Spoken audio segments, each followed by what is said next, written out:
Admiral Zexithera stood on the bridge of the massive warship Harmony's Edge. The ship was 3 kilometers long and carried enough firepower to destroy small moons. Around the bridge, dozens of crew members worked at glowing control panels. The Valari coalition had been fighting in the Kepler 442 system for 4 months now. Their enemies were the Crystalline Hegemony and the Swarm Collectives. All 3 forces wanted control of the rich mining worlds in this system. The war had been going well for the Valari. Their ships were faster and their weapons more accurate than most others in the galaxy. Zexithara felt confident that victory would come soon. The crystalline ships were tough but slow. The swarm vessels were numerous but weak individually. Neither enemy posed a real threat to the advanced Valari fleet. A soft chime echoed across the bridge. Communications Officer Piptek, a small furry creature with large worried eyes, turned toward the Admiral. His species, the Quillans, were known for being nervous and careful. They rarely spoke unless something important was happening. "Admiral," Piptek said in his high-pitched voice, "we have received an urgent message from Intelligence Command." Zexthara's forearms moved gracefully as she adjusted her uniform. Her blue skin had patterns that showed her high rank in Valari society. She had fought in dozens of battles across 3 decades. Very few things could surprise her anymore. "What does intelligence want?" she asked. "Are the crystalline forces planning another attack on our mining platforms?" Piptek's ears flattened against his head. This was a sign of extreme worry among his people. "No, Admiral. The message is about something else. Something unusual." The small alien's claws clicked nervously on his control panel. He brought up a holographic display that showed the Kepler 442 system. Red dots marked enemy ships. Blue dots showed Valari vessels. Green dots represented the neutral mining stations that all 3 sides were fighting to control. "Intelligence reports that human ships are approaching the system," Piptek said quietly. Zexthara's laugh was like wind chimes in a gentle breeze. The sound filled the bridge and made several crew members smile. Humans were barely worth thinking about. They had only learned to travel faster than light 50 years ago. Most galactic species had been doing this for thousands of years. "Humans?" she said. "What could they possibly want here? Their ships are primitive metal boxes with basic weapons. They have no business in a real military conflict." But Piptek did not smile. His ears remained flat and his tail twitched with anxiety. "Admiral, the intelligence report says these humans are not coming as peacekeepers. They are coming for war." "War?" Zexithera found this even more amusing. What could make humans think they can fight against 3 major galactic powers? Do they want to be destroyed that badly? Piptek's claws moved across his controls. The holographic display changed to show a recording from 3 weeks ago. It showed a large white ship with peaceful markings. The vessel was clearly not military. It had no weapons and minimal shields. "This is the human colony ship New Horizons," Piptek explained. It was carrying 50,000 human civilians to establish a new settlement. The ship entered our battle zone by accident during the attack on Mining Platform 7. Zexthara remembered that battle. The crystalline forces had launched a surprise attack, while the Valari were fighting swarm ships near the platform. The battle had been chaotic with ships firing in all directions. Many stray shots had hit the platform and nearby space. The colony ship was caught in the crossfire, Piptek continued. All 50,000 humans died when the ship's life support failed. Intelligence believes that shots from all 3 of our fleets hit the vessel. The Admiral's amusement faded slightly. Killing civilians was never good for public relations. But these things happened in war. Space was dangerous and neutral ships should stay away from battle zones. The humans should have known better. "That is unfortunate," she said. "But what does this have to do with human warships? Surely they understand that civilian casualties are part of war." Piptek's display changed again. This time it showed intercepted communications between human military bases. The voices were speaking in the harsh, guttural language that humans used. Translated text appeared below the audio. "Operation Sacred Duty is approved," said one voice. "All battle groups will meet at Kepler 442. Every ship that can fight will be there. Another voice responded. What are our rules of engagement, sir? The first voice was quiet for a moment. When it spoke again, there was something cold and terrible in the tone. There are no rules. They killed 50,000 of our people. Make them pay. Zexathera felt a small chill run down her spine. She had heard many military communications over the years. Most were professional and calm. This human transmission was different. There was raw emotion in those voices, anger and pain, and something else, something that reminded her of a wounded predator. How many ships are the humans sending? She asked. Piptech checked his readings. Long-range sensors detect 12 vessels approaching the system. They will arrive in 6 hours. 12 ships? Zexathera laughed again, but this time it sounded forced. We have over 300 vessels in this system. The crystalline and swarm forces have similar numbers. What can 12 primitive human ships do against nearly 1,000 advanced warships? I do not know, Admiral, Piptech said quietly. But intelligence recommends that we withdraw from the system immediately. The message was marked with the highest priority codes. This made Zexathera angry. The Valari had invested too much in this campaign to run away from a handful of human ships. Her people had died fighting for control of these mining worlds. The resources here would fund Valari expansion for the next century. We will not retreat, she declared. Send a message to all Valari ships. Tell them to prepare for the arrival of human vessels. We will treat them as hostile if they interfere with our operations. Admiral, Piptech said hesitantly. There is something else. Intelligence intercepted another human transmission. The humans have designated this as a sacred duty mission. My research into human culture suggests this term has special meaning. For them. What kind of special meaning? Piptech's ears drooped even further. Humans appear to have strong emotional reactions when they believe something sacred has been violated. They do not behave rationally in such situations.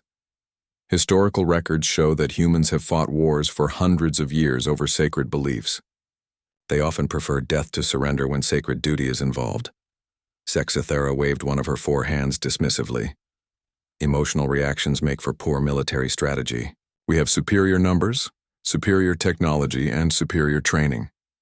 Whatever the humans are planning, it cannot succeed against such odds.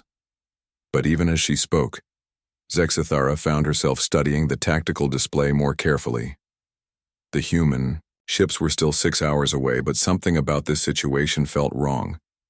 In 30 years of military service, she had learned to trust her instincts. Right now, those instincts were telling her that 12 human ships might be more dangerous than anyone realized. Across the system, similar conversations were happening on crystalline and swarm command ships. 3 powerful galactic civilizations were about to learn that humans had very different ideas about acceptable losses, proportional response, and the value of revenge. The humans were coming to Kepler 442, and they were bringing their concept of sacred duty with them. 6 hours later, the human fleet arrived at the edge of the Kepler 442 system. Captain Vorthal of the Crystalline Hegemony was the first to get a clear look at the approaching ships through his advanced sensors. What he saw made him question whether his equipment was working properly. The human vessels looked nothing like proper warships. For thousands of years, galactic civilization had perfected starship design. Warships were supposed to be smooth and elegant, with flowing lines that cut through space efficiently. They should have symmetrical weapon placements and streamlined hulls that showed advanced engineering. The human ships were ugly metal boxes. They had weapons bolted on wherever there was space. Some cannons stuck out at odd angles. Missile tubes were mounted in clusters that made no sense. The hulls were covered with armor plates that had been welded on like patches. Everything about these ships screamed primitive construction, but something else bothered Vorthal. The ships were big, much bigger than they should be for a species that had only been building warships for 50 years. The largest human vessel was almost as long as his own flagship. How had the humans built something so massive with their limited technology? Communications, Vorthal ordered in his musical crystalline voice. Contact the human fleet. Remind them that this is a restricted military zone. They should leave immediately before they get hurt. His communications officer, a tall being made of living crystal, activated the transmission systems. The message went out on standard galactic frequencies in the common trade language that all spacefaring species understood. The response came back immediately, but it was not in the trade language. It was in harsh human speech with a translation program running alongside it. The voice belonged to a human female, though it was hard to tell with their primitive vocal patterns. "This is Admiral Sarah Chen of the United Earthship Retribution," the voice said. "You have 1 hour to withdraw from this system. Any vessel that fired upon the New Horizons will be destroyed. Any vessel that remains will be considered hostile. This is your only warning."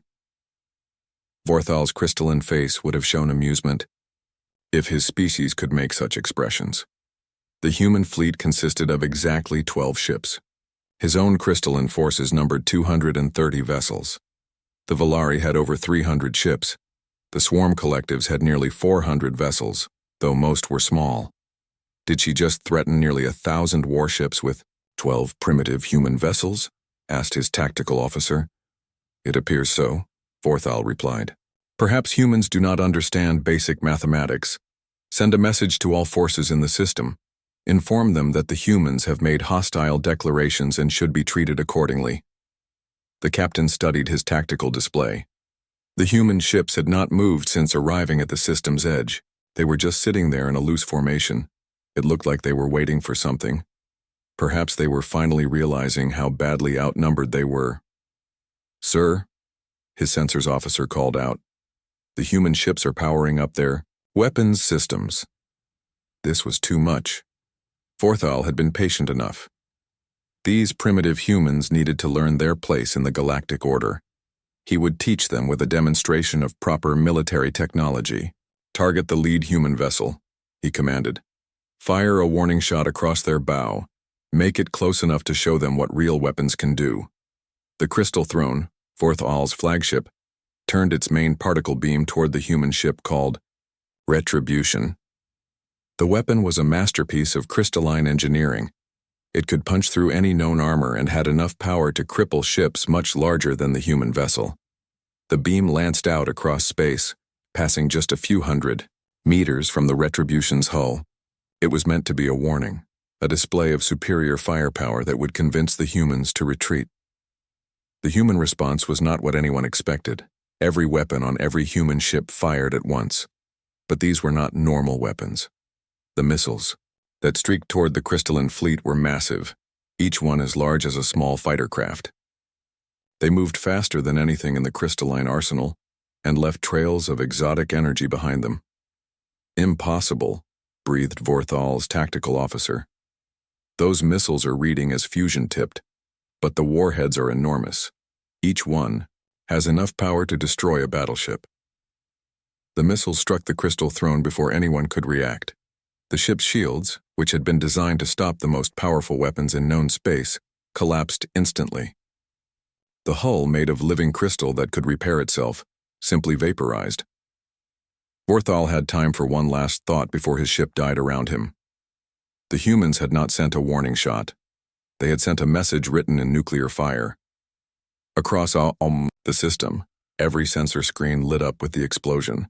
The Crystal Throne had been one of the most powerful ships in the crystalline fleet. It was gone in less than 5 seconds, reduced to glowing gas and metal fragments. But the humans were not finished. More missiles streaked out from their ships. These were not aimed at military targets. They were heading for the mining platforms and supply stations that all 3 fleets had been fighting to control. Admiral Sexathera watched in horror from her command ship as the human weapons struck their targets. Each explosion was bigger than the last. The humans were not trying to capture the mining platforms. They were destroying them completely. "Why are they doing this?" demanded her tactical officer. "Those platforms are worth billions of credits. They could have captured them and demanded ransom." Zexathera was beginning to understand.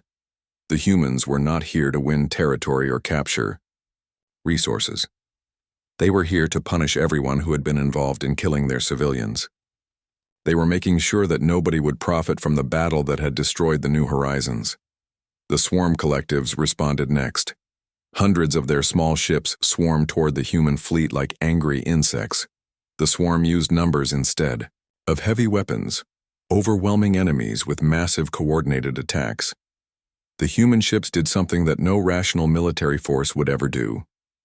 Instead of retreating or trying to fight from long range, they charged directly into the swarm of enemy vessels. Their ships moved fast despite their bulky appearance, and they were firing constantly. But it was not just the weapons that shocked the watching aliens. It was the way the humans used their ships. When a human vessel took damage, it did not retreat for repairs. Instead, it seemed to become more aggressive, like a wounded animal fighting for its life. The UES Thermopylae lost half its armor to swarm acid attacks. Instead of pulling back, the ship accelerated toward the largest group of enemy vessels. Its reactor readings were climbing past safe levels. "The human ship is going to explode," reported Zexthera's sensors officer. "Their reactor is overloading," but the explosion was not an accident.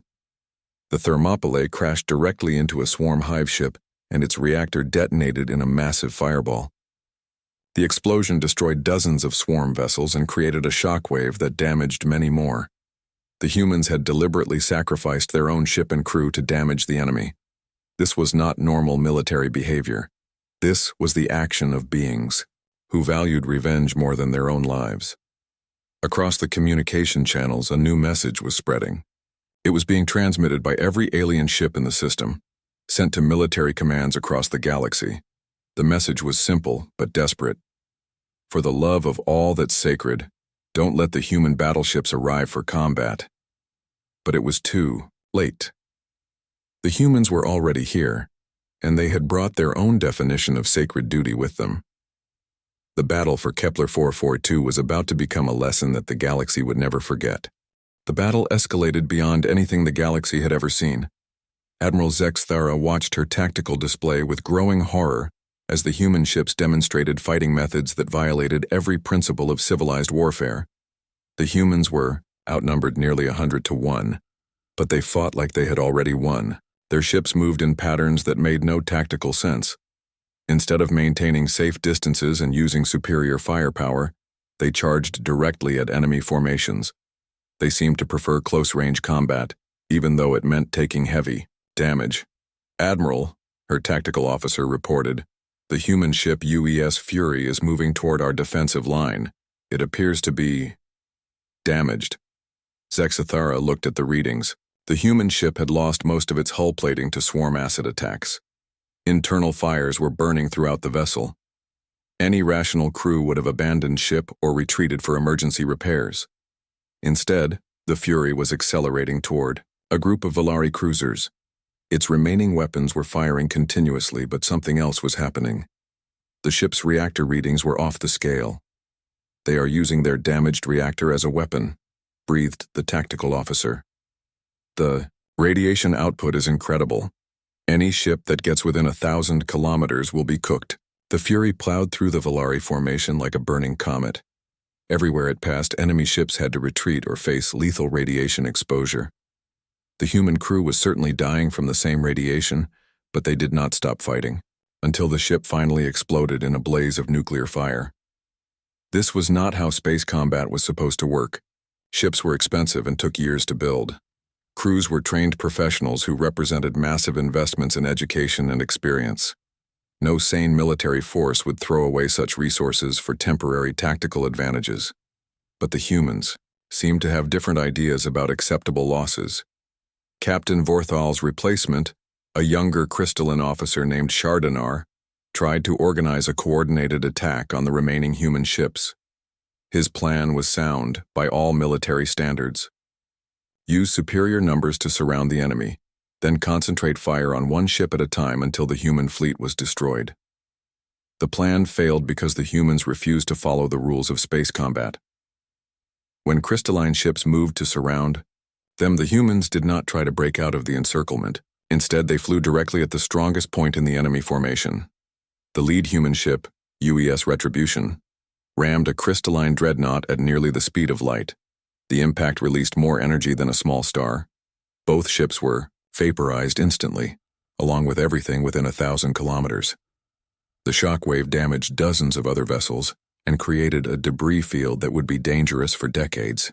"This is madness," Chardonnart whispered as he watched the readings. "They destroyed their own command ship just to take one of ours with them." But the human fleet did not stop fighting just because they had lost their admiral. If anything, they became more aggressive. The remaining ships seemed to interpret the loss of their leader as permission to use even more extreme tactics. The UES Thermopylae was already heavily damaged when it encountered a formation of swarm vessels. Instead of trying to fight through them, the human ship did something unprecedented. It deliberately overloaded its antimatter containment system and used the explosion as a weapon. The resulting blast was visible from 3 star systems away. It vaporized an entire swarm hive, ship and its escort flotilla. The explosion also created a temporary black hole that pulled in debris from the surrounding battle zone. Admiral Zexathera finally understood what she was dealing with. The humans were not trying to win a traditional military victory. They were demonstrating that attacking human civilians would result in consequences so terrible that no one would ever want to face them again. "Sir," her communications officer reported, "we are receiving surrender requests from multiple ships across the system." "From whom?" "Everyone, Admiral. Crystalline ships, swarm vessels, even some of our own commanders. They want to withdraw from the battle zone immediately." Zexthera could not blame them. She was beginning to consider retreat herself. The humans had started with 12 ships and were down to 4. But those 4 remaining vessels had caused more damage than most entire fleets could manage in months of fighting. The humans were using weapons that violated 17 different galactic treaties. They had deployed gravity bombs that warped local space-time, creating pockets where the laws of physics worked differently. Enemy ships caught in these zones were crushed by impossible gravitational forces. They had released weaponized nanites that converted enemy hull materials into more nanites. Entire crystalline ships were being eaten alive by microscopic machines that spread like a plague through their crystal matrix hulls. Most terrifying of all were the kinetic kill vehicles. These were simple tungsten rods accelerated to 90% of light speed. When they hit a target, they released energy comparable to stellar explosions. The humans were treating matter itself as a weapon, but it was not just the weapons that defied explanation. It was the way the humans used them. They showed no concern for their own survival. They treated their ships and crews as expendable resources, in service of a larger goal. The UES Vengeance lost its main engines to a swarm missile attack. Instead of drifting helplessly, the crew used emergency thrusters to ram their ship into a crystalline battle station. The impact destroyed both the station and the ship, but it also eliminated a major enemy stronghold. "Why do they keep doing this?" demanded Chardonnart over the communication channels. "They could surrender with honor. We would treat their surviving crews well." The answer came from the human ship UES Righteous Anger. The vessel was broadcasting on all frequencies, sending a message in dozens of languages. "You killed 50,000 innocent people," the human voice said. "We are here to collect the debt. Every ship that fired on the New Horizons will be destroyed. Every base that supported the attack will be eliminated. This is not a negotiation. This is justice." The message was repeated continuously as the human ship flew through the battle zone. It was not trying to escape or find safety. It was hunting specific targets, cross-referencing its database with sensor readings to identify which ships had been present during the attack on their colony vessel. Zexathera realized with growing dread that her own ship was probably on that list. The Harmony's Edge had fired at least a dozen shots during the chaotic battle around Mining Platform 7. Some of those shots had probably hit the human colony ship. "Admiral," her tactical officer said quietly, "the UES Righteous Anger is changing course. It is heading directly for us." The human ship was alone now. The other 3 human vessels had been destroyed in their attacks on high-priority targets. But this last ship was still fighting, still hunting for enemies to destroy. As it approached, Zexathera could see the damage it had taken. The hull was twisted and blackened. Atmosphere was venting from multiple breaches. The ship should have been dead in space. Instead, it was accelerating toward her flagship, its remaining weapons charging for a final attack. The humans aboard that vessel were certainly dying from radiation poisoning and explosive decompression, but they were still fighting. Zexathara finally understood why the intelligence report had recommended immediate withdrawal. The humans were not just dangerous because of their weapons or their tactics. They were dangerous because they refused to accept that some prices were too high to pay. They would die to protect what they considered sacred, and they would make their enemies pay such a terrible cost that no one would ever want to face human vengeance again. The galaxy was about to learn a new rule of warfare: never kill human civilians unless you are prepared to face the consequences. Because humans remember their dead and they have no sense of proportional response. The news traveled faster than light across the galaxy. Through quantum entanglement communicators and hyperspace message drones, word of the human rampage at Kepler 442 reached every major civilization within hours. Military commanders who had never heard of Earth suddenly found themselves studying reports that seemed impossible to believe. Grand Admiral Thyssara of the Altarian Empire read the intelligence briefing 3 times before accepting that it was real. According to the report, 12 primitive human ships had destroyed over 200 advanced warships belonging to 3 major galactic powers. The humans had then systematically eliminated every military installation in the Kepler 442 system before withdrawing. "How is this possible?" she asked her intelligence chief. "The humans barely qualify as a Tier 2 civilization. Their ships are crude metal constructions with basic fusion reactors." "The reports all say the same thing, Admiral," replied the intelligence officer. "The humans fought like they were already dead. They used suicide tactics and weapons that we have never seen before. Most importantly, they seem to care more about sending a message than about winning the battle." Thyssara studied the tactical analysis. The human ships had not tried to capture territory or seize resources. They had focused entirely on punishment and destruction. Every vessel that had been present during the attack on the human colony ship had been specifically targeted and destroyed. What kind of message were they trying to send? According to intercepted communications, the humans call it sacred duty. They believe that killing their civilians is a crime that must be answered with overwhelming force. The destruction at Kepler 442 was meant to show what happens to anyone who harms human innocence.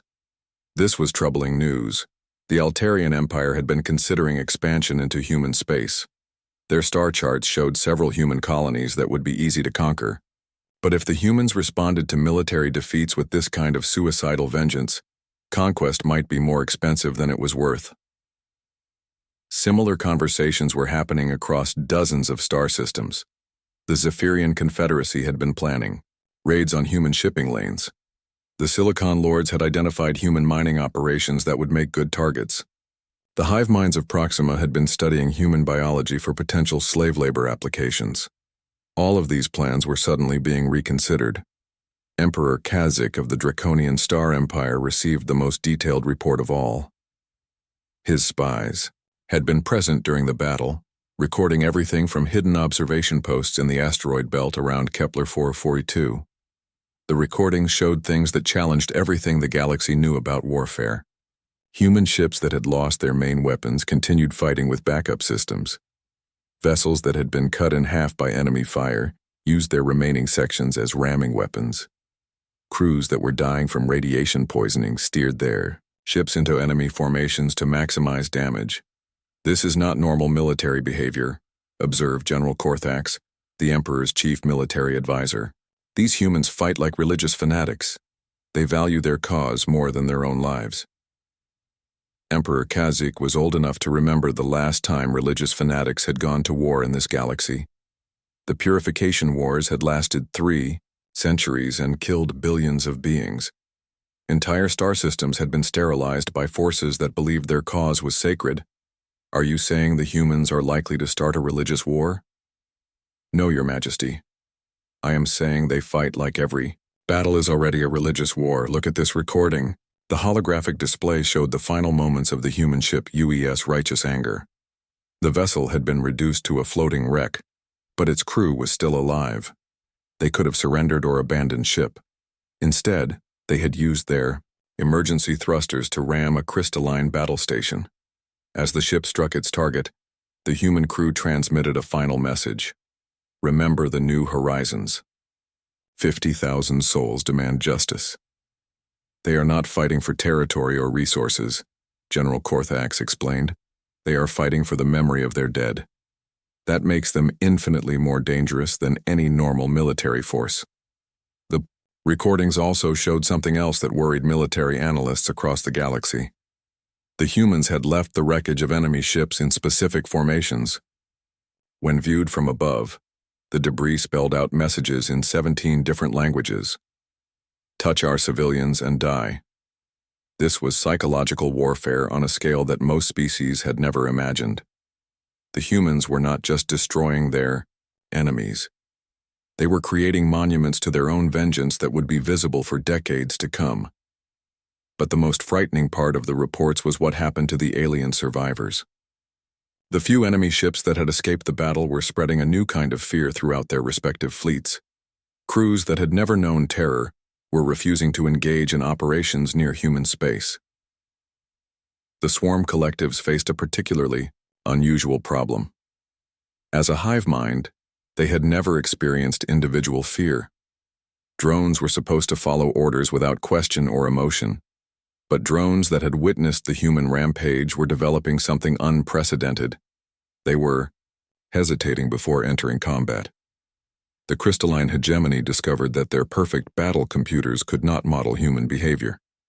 Every time they tried to predict human tactics, their systems crashed.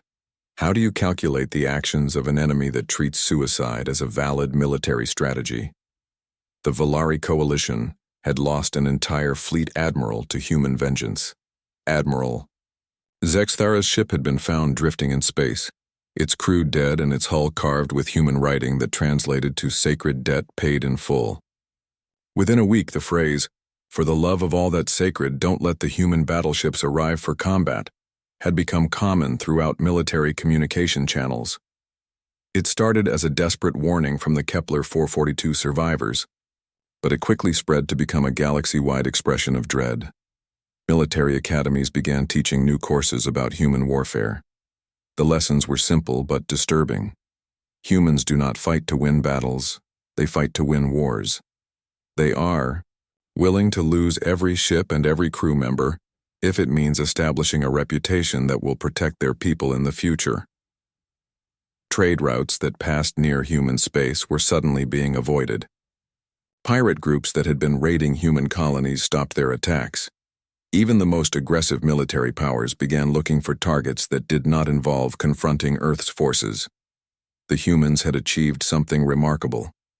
With 12 ships and 4,000 crew members, they had convinced the entire galaxy to think twice before threatening human civilians. They had turned a single battle into a legend that would protect their people for generations. But the legend came with a terrible price. The Kepler 442 system was now a radioactive wasteland, uninhabitable for decades. The wreckage of nearly 300 ships drifted in orbit around dead worlds, serving as a monument to human fury. New shipping regulations were quickly established. All civilian vessels were required to stay at least 10 light-years away from any active combat zone. Military commanders were ordered to verify the identity of every ship before opening fire. The accidental destruction of another human colony ship could trigger consequences that no one wanted to face. The galaxy had learned a new rule. Humans remember their dead, and they have no sense of proportional response. Cross that line at your own risk. The final confrontation began when the remaining alien forces decided they could not allow the human rampage to continue. Admiral Zexthara was dead, but her replacement, Admiral Kethfor, had convinced the crystalline and swarm commanders to unite for one last coordinated assault. "We cannot let 4 human ships dictate terms to the entire galaxy," Kethfor declared over the joint communication channel. "If we retreat now, every primitive species will think they can challenge civilized powers with suicide tactics." Nearly 300 ships moved into attack formation. It was the largest combined fleet that had ever been assembled in this sector of space. Crystalline dreadnoughts, swarm hive ships, and Volari battlecruisers formed concentric rings around the 4 remaining human vessels. The human ships hung motionless in space like wounded predators. The UES Retribution had been Admiral Chen's flagship, but Chen was dead now. The ship's hull was cracked in dozens of places, and atmosphere leaked from the wounds like blood. The UES Vengeance was missing its entire starboard weapon array. The UES Justice was running on emergency power only. The UES Memorial looked like it might fall apart if anyone touched it too hard. Any rational military force would have surrendered. These 4 ships were facing overwhelming odds with no hope of victory or escape. Their crews were dying from radiation poisoning and combat injuries. Their weapons were nearly depleted, and their shields were failing, but the humans were not finished fighting. Commander Jackson Torres, the senior surviving human officer, transmitted a message to the assembled alien fleet. His voice was calm despite the desperate situation. "This is Commander Torres of the United Earthship Retribution. I am assuming command of Operation Sacred Duty.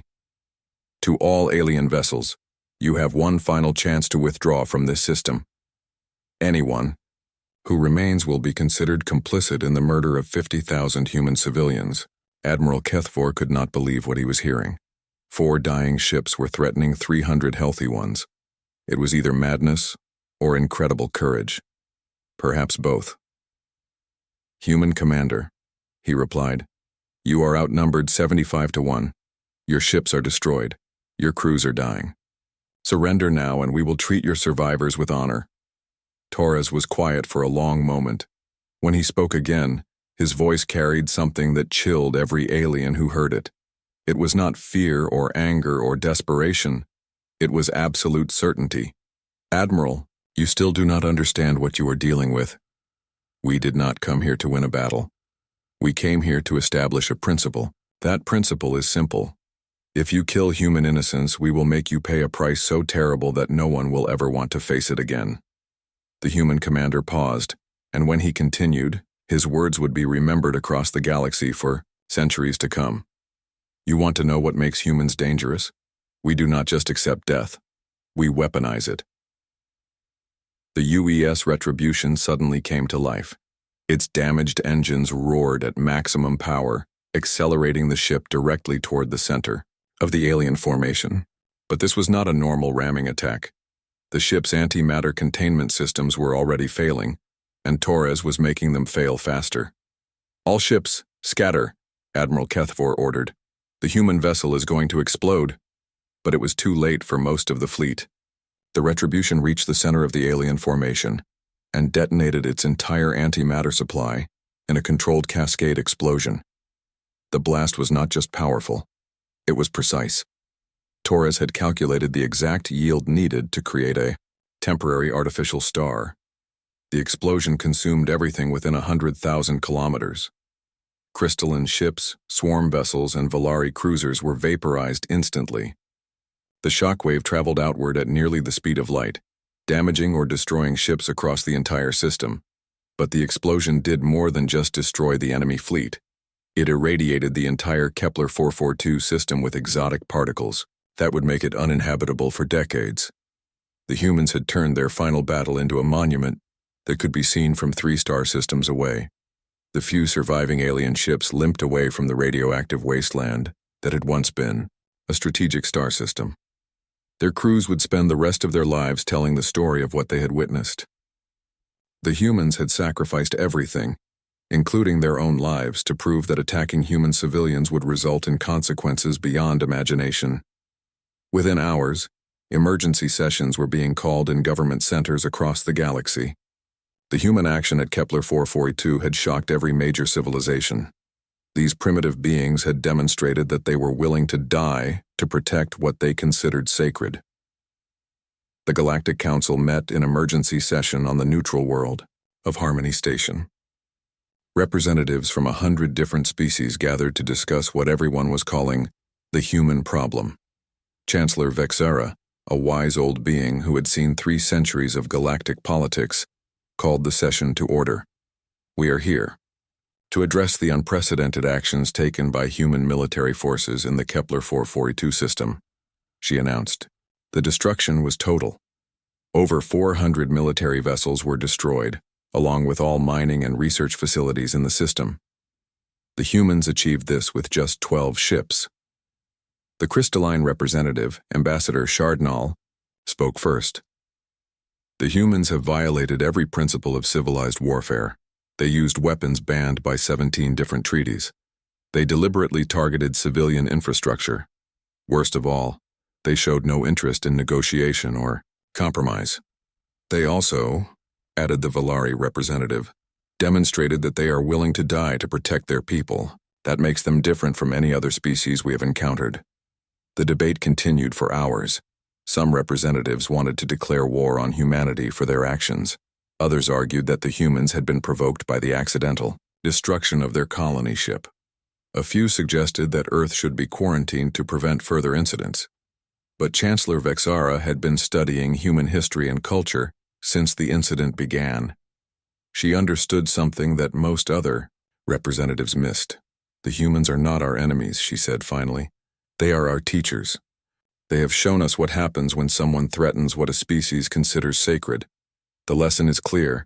Do not kill human civilians under any circumstances. The vote was unanimous. The Galactic Council passed what became known as the Sacred Decree. No member species would harm human civilians under any circumstances. Violation of this decree would result in immediate expulsion from the Council and economic sanctions. But the decree was not really about protecting humans. It was about protecting everyone else from human retaliation. The Kepler 442 system became a place of pilgrimage for military historians and strategic planners. The radioactive ruins served as a permanent reminder of what humans were capable of when they believed their sacred duty was at stake. A memorial beacon was placed at the center of the debris field. It broadcast a simple message in 100 different languages. Here lies the new horizons and 50,000 innocent souls. Here also lies the proof that their deaths were not forgotten. Sacred duty fulfilled. Rest in peace. Years later, a new human colony ship passed through the system on its way to establish a settlement in a distant sector. The New Horizons too paused at the memorial beacon to transmit a message. Sacred duty fulfilled, the captain said quietly. 50,000 souls avenged. The galaxy remembers what happens to those who harm the innocent. And across the galaxy, when young aliens asked their elders why they must never hurt humans, the answer was always the same. Because they remember their dead, and they have no sense of proportional response. The humans had won more than a battle at Kepler 442. They had established a reputation that would protect their people for generations to come. The price had been terrible, but the lesson was clear.